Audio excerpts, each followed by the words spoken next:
Alors bonjour tout le monde. Bienvenue au deuxième panel du colloque annuel de l'Institut EDS. Merci à tous les participants. Merci aux panélistes qui vont nous présenter leurs travaux dans cette deuxième section. Je me présente, je suis Liliana Diaz, coordonnatrice scientifique à l'Institut EDS. Je viens de vous partager, pour ceux qui n'étaient pas là, le lien vers le sondage. Nous vous invitons à participer pour nous partager vos visions sur les changements climatiques, qui est notre fil conducteur pour le colloque d'aujourd'hui. Alors, le lien est sur le chat. Vous pouvez y aller sur l'outil de sondage, compléter avec vos idées, puis à la fin, nous allons construire un beau nuage de mots qui va nous servir d'élément de départ pour un atelier demain. Alors, vous êtes invité à participer. Et sur ça, donc, je vais vous présenter nos panélistes pour cette deuxième section qui va traiter des enjeux sociopolitiques et des changements climatiques. Vous avez vu défiler les biographies tantôt de nos 4 présentateurs. Je vais les présenter un après l'autre au fur et à mesure avant leur présentation. Donc, notre prochaine panéliste, la première, donc c'est Ansatiana Pauahi-Mirana, que j'invite donc à nous partager sa présentation. Et pendant qu'elle s'installe, donc je vais vous lire sa biographie. Et les candidates au doctorat en médecine générale à la faculté de médecine de Mayunga, Madagascar, master en santé publique, spécialité en promotion de la santé à l'Université Lorraine en France. Ansatiana a une expertise en mise en œuvre de programmes de santé publique et santé communautaire dans les pays en développement. Il s'intéresse à la santé durable et particulièrement aux inégalités sociales de santé associées au changement climatique. Et actuellement est doctorante en santé communautaire à l'Université Laval et ses recherches portent sur l'intégration de la justice climatique dans les pratiques des acteurs relevant de la santé. Alors, bon, la parole est à toi pour 15 minutes. Merci beaucoup.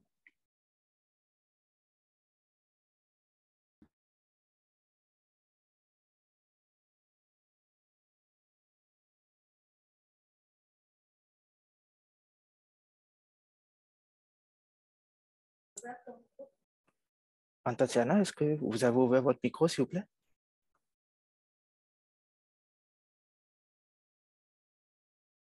Bon.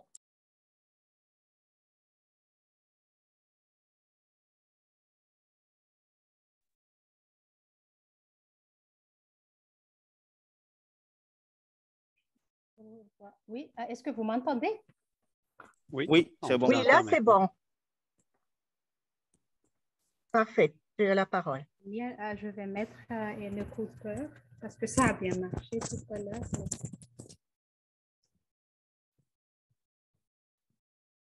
Oui, allô? Oui, on t'entend bien. Ça va mieux. Très bien, merci.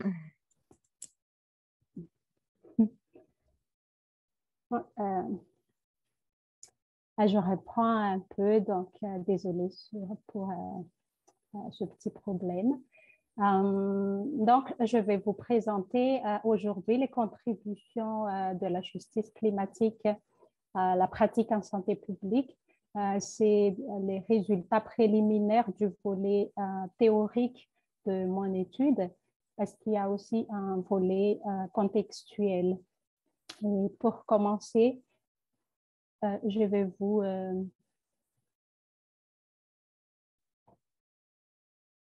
Je vais parler un peu de la justice climatique, de ses fondements et de son évolution avant d'entrer dans le vif du sujet. Donc, la justice climatique est née de la justice environnementale suite au constat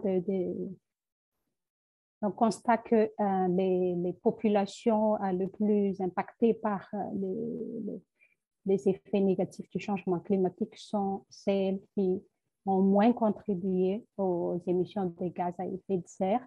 Donc, la justice climatique est nécessaire pour reconnaître ces inégalités de contribution et des inégalités d'impact aussi, qui dénigrent le potentiel humain, la santé, qui dénigrent les droits humains. Et la justice climatique considère donc que la crise climatique est une crise des droits humains. Et du point de vue historique, au niveau académique, le terme justice climatique est apparu pour la première fois en 1989 par Weiss aux États-Unis. Et puis, l'idée a évolué rapidement au niveau local, national et mondial. Mais seulement 20 ans après, en 2009, que la santé publique est devenue une préoccupation de la justice climatique. Et en 2015, la justice climatique est introduite dans le préambule de l'accord de Paris pour le climat, soulignant ainsi sa reconnaissance au niveau international. Et depuis, donc, la justice climatique continue à occuper davantage la scène nationale et internationale pour réclamer la transition juste. Les interventions mobilisant la justice climatique semblent prometteuses, mais elle est plus développée dans les domaines en dehors de la santé. Et très peu de travaux explorent les contributions de la justice climatique dans le domaine de la santé, et les modalités de son opéralisation sont méconnues. Notre étude a donc pour objectif de décrire les liens de la justice climatique avec les pratiques en santé publique et ses facteurs d'influence. Et par la suite, analyser les contributions de la justice climatique dans les pratiques en santé publique. Pour cela, nous avons mené un scoping review, ou revue de portée. C'est la méthodologie appropriée pour identifier et articuler des concepts comme la justice climatique. Nous avons interrogé 4 bases de données académiques, et pour la littérature crise, nous avons cherché les résolutions des conférences des parties sur le site des Nations Unies. Nous avons inclus dans cette étude les articles théoriques et conceptuels sur la justice climatique et qui fait arrimage avec la santé publique ou la promotion de la santé. Les bases de données ont généré 783 articles, et après suppression des doublons et exclusion avec raison, 3 études ont été incluses définitivement, dont une issue de la littérature crise. Nous avons constaté qu'il y a plusieurs définitions de la justice climatique, et celle de Beuys et Patrick, c'est la définition qui s'arrime le plus avec la santé publique. Cette définition met l'accent sur les actions pour remédier aux préjudices liés au changement climatique, et que ces actions doivent faire progresser les droits humains, l'empowerment des individus, la capacité communautaire, l'autonomie, et surtout de produire. Donc tout ça, c'est pour produire les améliorations de l'état de santé et du bien-être. Un autre aspect convergent de la justice climatique et la santé publique, c'est l'accent porté sur les injustices qui sont à l'origine des inégalités sociales de santé. En effet, la justice climatique se préoccupe non seulement des injustices liées aux effets du changement climatique, mais aussi liées aux stratégies de réponse. Ces pratiques sont d'autant plus importantes en santé publique parce que ça permet d'identifier de façon précoce les problèmes de santé qui pourraient être engendrés par les effets du changement climatique sur la santé de la population. Et la justice climatique aussi met l'accent sur la responsabilité historique. La reconnaissance de cette responsabilité en fait réclame le partage des charges sur les impacts du changement climatique. Donc, cela permet d'obtenir de soutien technique, des expertises et des financements aussi, des interventions en faveur de ces groupes victimes des injustices liées au changement climatique. En termes d'action, la justice climatique recommande l'atténuation des émissions de gaz à effet de serre et l'adaptation. Et dans l'atténuation, les actions sont essentiellement politiques. Donc ici, on demande surtout la prise de position des acteurs en santé publique dans les décisions politiques, en fait, d'influencer les décisions politiques sur l'accès à l'énergie renouvelable.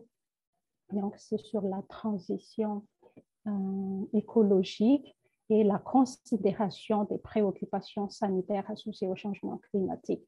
Il y a aussi l'application rigoureuse autant que possible de la gestion des matières résiduelles. Dans l'atténuation, dans l'adaptation, on voit surtout tous les concepts qui sont mobilisés en santé publique, qui sont considérés comme des ressources afin d'aider la population à s'adapter aux variations, des variations climatiques. On retrouve l'empowerment, la résilience des populations. On retrouve l'importance de la surveillance épidémiologique. On a parlé avec les autres présentations tout à l'heure, d'établir des alertes précoces, les plans de préparation aux situations d'urgence et ce besoin de développer la résilience, d'assurer la résilience des communautés, évoque l'intérêt d'utiliser l'approche écologique et l'approche communautaire. La justice climatique préconise aussi des actions des co-bénéfices, de réduction d'utilisation des fossiles, des combustibles fossiles. En fait, dans ces actions génèrent en même temps à la fois des bénéfices sur le climat et l'écosystème et des bénéfices pour la santé. Par exemple, l'utilisation de transports actifs ou transports publics ou même la réduction de consommation de viande et la consommation de plus de protéines végétales.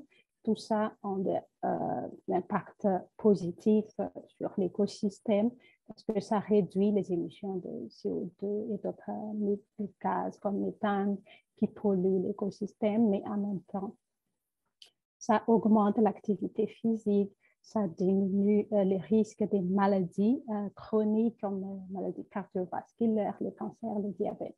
Ces actions sont plutôt recommandées au niveau individuel et communautaire et sont des actions beaucoup plus faisables, pratiques et faisables à entreprendre au niveau communautaire.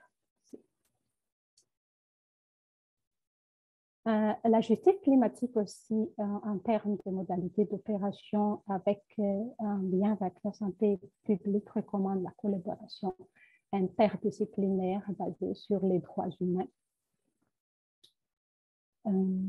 L'accès aux informations est capital dans cette approche. Elle peut se faire à travers les plateformes web pour les populations qui ont accès à l'Internet. Elle peut aussi se faire à travers des fiches FEC, fiches d'évaluation communautaire pour les populations qui n'en ont pas. Mais le but, c'est que tout le monde ait accès aux informations et que tout le monde puisse participer librement et de façon active et significative à la prise de décision.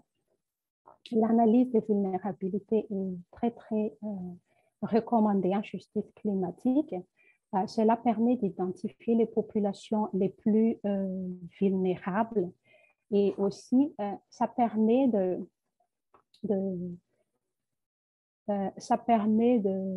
renforcer ça permet de réduire plutôt les inégalités sociales de santé parce que ça permet d'identifier les populations les plus impactées. Ce qui se passe dans la santé publique, c'est qu'il y a un risque de faciliter à l'extrême la relation de cause à effet et d'attribuer un certain risque, par exemple, à une population donnée. Par exemple, une personne âgée, on dit toutes les personnes âgées sont à risque face au changement climatique à cause de leur physiologie, mais dans la justice climatique, on souligne que une personne âgée qui habite dans une maison climatisée, par exemple, est moins vulnérable qu'une personne âgée qui n'a pas ce moyen d'adaptation en cas de vague de chaleur. Donc, c'est très important de se focaliser dans l'analyse de vulnérabilité afin d'identifier les populations les plus à risque et de réduire les inégalités sociales associées au changement climatique. 5 enjeux majeurs ont été identifiés dans la pratique de la justice climatique en santé publique. Il y a la disponibilité, l'accessibilité, la qualité des données sur les changements climatiques et la vulnérabilité. Ici se pose la question des outils pertinents, l'utilisation de ces outils même pertinents pour intégrer la vulnérabilité, les atouts et les préjudices. Donc, c'est pour parler des préjudices et en même temps des atouts des populations. Il y a aussi l'enjeu de marginalisation des populations vulnérables qui est très, très souligné par les partisans de la justice climatique. L'enjeu ici, c'est d'écouter et de prendre en compte les connaissances et les valeurs des populations autochtones, des communautés racisées, des femmes et des enfants. De tenir compte de leurs connaissances, de leurs priorités dans les solutions pour le changement climatique. Et l'engagement des acteurs de santé dans le débat politique demeure un enjeu majeur, ainsi que la capacité des organisations de santé à faire face aux inégalités et aux vulnérabilités. En fait, les acteurs de santé devraient tirer profit des situations politiques favorables à la santé, comme l'accord de Paris ou les contributions nationales, la contribution déterminée au niveau national, afin de plaider sur les conséquences, la prise en compte des conséquences des changements climatiques. Et un autre enjeu, c'est d'assurer la prise de décision avant que la violation des droits ne se produise pour sauver des vies.